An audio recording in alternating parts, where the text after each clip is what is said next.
Oke teman-teman, kali ini kita akan menyelami sebuah kisah yang sangat mendalam dan tak lekang oleh waktu.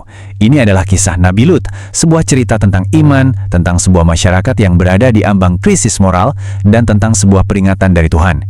Yuk kita kupas bersama pelajaran-pelajaran penting yang ada di dalamnya. Nah, sebelum kita mulai lebih jauh, ada satu pertanyaan besar yang menjadi inti dari semua ini. Coba kita renungkan, berapa sih harga yang harus dibayar untuk sebuah pembangkangan? Pertanyaan ini akan terus menggema sepanjang cerita kita. Mari kita cari jawabannya. Baik, kita mulai dari bagian pertama. Sebuah kota yang penuh pelanggaran. Kita akan melihat keadaan Sodom dan Gomora.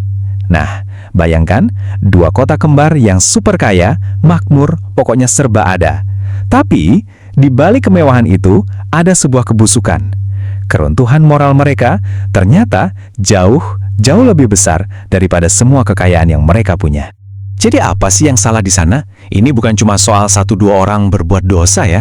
Ini udah jadi budaya, sudah mendarah daging dalam masyarakat.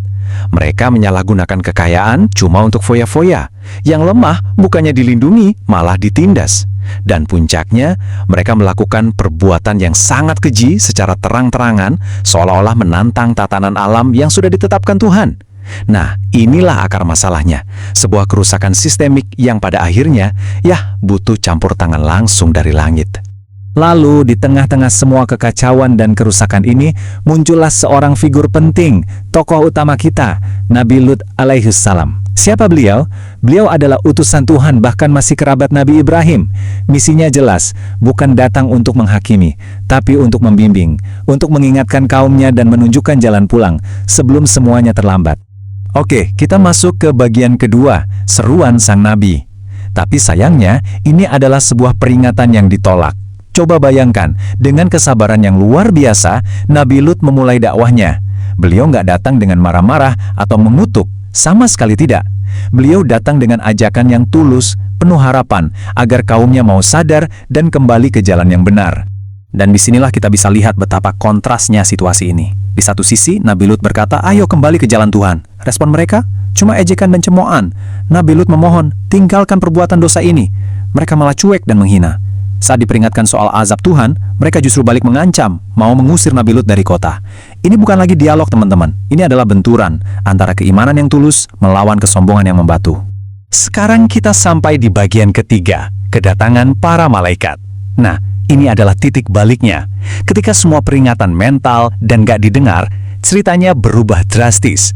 Tuhan pun mengutus 2 malaikat, yang wujudnya diubah menjadi pemuda-pemuda yang sangat tampan. Mereka datang ke rumah Nabi Lut membawa sebuah pesan bahwa malam penghakiman sudah di ambang pintu. Coba kita rasakan sejenak apa yang dirasakan Nabi Lut saat itu. Beliau sangat tertekan dan cemas. Kenapa? Karena di satu sisi, beliau tahu nasib kotanya sudah di ujung tanduk. Di sisi lain, beliau harus melindungi tamu-tamunya yang istimewa ini dari gerombolan orang di luar yang sudah beringas mengepung rumahnya dengan niat yang sangat jahat. Tekanannya pasti luar biasa. Dan konfrontasi ini akhirnya memuncak. Lihat urutannya. Pertama, masa mulai beringas, menuntut tamu-tamu Nabi Lut diserahkan.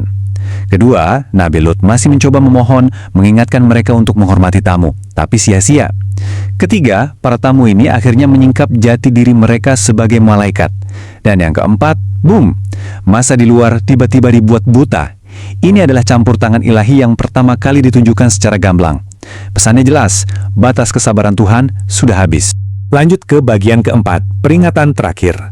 Ini adalah momen pelarian dari Sodom. Setelah insiden di depan rumah, para malaikat memberikan satu perintah terakhir yang gak bisa ditawar-tawar lagi. Nabi Lut dan keluarganya harus lari meninggalkan kota saat itu juga, sebelum fajar tiba. Waktu untuk negosiasi, waktu untuk berpikir, udah selesai. Garis waktu ini benar-benar menunjukkan betapa gentingnya situasi mereka. Kita lihat ya, malam hari, para malaikat mengungkap siapa mereka sebenarnya. Sesaat sebelum fajar, perintah untuk kabur diberikan. Dan tepat saat fajar menyingsing, azab ilahi dimulai. Ini benar-benar hitung mundur menuhi kehancuran. Setiap detiknya sangat berharga, sebuah perlombaan melawan waktu. Di tengah-tengah kepanikan pelarian itu, ada satu perintah yang sangat spesifik dan sangat penting. Cuma satu, jangan menoleh ke belakang. Loh, kenapa?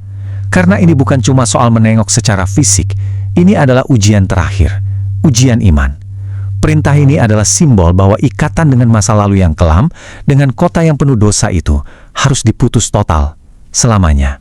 Dan kita sampai di bagian akhir, bagian kelima, akibat dan pelajaran. Di sini kita akan melihat tentang keadilan, rahmat, dan kejelasan moral. Tepat seperti yang dijanjikan, saat fajar tiba, azab itu turun. Hujan batu yang menyala-nyala menghujani kota Sodom dan Gomora dari langit, menghancurkan segalanya dan melenyapkan semua penduduk yang membangkang. Tapi, ada satu orang yang gagal dalam ujian terakhir itu. Siapa dia? Istri Nabi Lut sendiri. Karena hatinya masih terikat, karena rasa penasarannya, atau mungkin karena kerinduannya pada kehidupan lamanya, dia melanggar perintah itu. Dia menoleh ke belakang, dan seketika itu juga nasibnya sama seperti kaumnya. Dia ikut hancur. Ini jadi pengingat yang sangat kuat tentang apa akibat dari sebuah keraguan dan ketidaktaatan. Jadi, setelah semua kejadian dramatis ini, apa sih pelajaran utamanya buat kita? Oke, setidaknya ada 3 poin besar. Pertama, kita belajar betapa pentingnya taat pada perintah Tuhan, bahkan ketika kita nggak sepenuhnya paham alasannya. Kedua, kita lihat dari Nabi Lut, betapa berharganya kegigihan untuk terus menyuarakan kebenaran, walaupun nggak ada yang dengar. Dan ketiga, ini yang paling penting, keadilan Tuhan itu mutlak. Cepat atau lambat, ia pasti akan datang. Tapi tunggu dulu, ceritanya nggak berhenti di situ. Kisah ini bukan sekedar dongeng dari masa lalu. Kalau kita gali lebih dalam, ada pesan-pesan moral yang, relevan banget sama kehidupan kita sekarang. Ini seperti cermin buat kita semua. Nah, ini dia 4 pilar moralnya. Ada soal menjaga tatanan alamiah atau fitrah kita sebagai manusia, lalu tentang gimana caranya mempertahankan iman kita di tengah dunia yang mungkin penuh kerusakan. Ada juga pelajaran tentang kesabaran saat mengajak pada kebaikan. Dan terakhir, soal ketaatan tanpa syarat. Keempat hal ini, kalau kita pikir-pikir, adalah pelajaran hidup yang luar biasa berharga. Ini pertanyaan untuk kita renungkan. Nabi Lut itu contoh nyata bagaimana seseorang bisa tetap teguh pada prinsipnya walaupun sendirian dan dikelilingi hal-hal negatif. Nah, sekarang pertanyaannya buat kita, gimana caranya kita bisa meniru keteguhan itu di zaman sekarang, di tengah semua tekanan sosial yang kita hadapi? Pertanyaan selanjutnya, perintah jangan menoleh ke belakang itu kan simbol kepatuhan dan kepercayaan total. Nah, dalam kehidupan kita yang modern ini, yang penuh dengan pilihan, penuh dengan keraguan, kira-kira seperti apa ya wujud iman yang sejati dan tanpa syarat itu? Apa artinya percaya penuh di zaman sekarang? Dan sebagai penutup, mari kita pikirkan pertanyaan besar ini.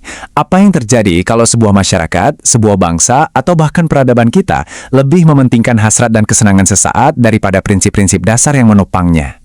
Kisah Sodom dan Gomora ini pada akhirnya bukan cuma cerita tentang masa lalu. Ini adalah sebuah peringatan, sebuah studi kasus tentang apa jadinya ketika sebuah peradaban kehilangan arah moralnya. Sebuah pemikiran yang saya rasa sangat penting untuk kita bawa pulang dan renungkan.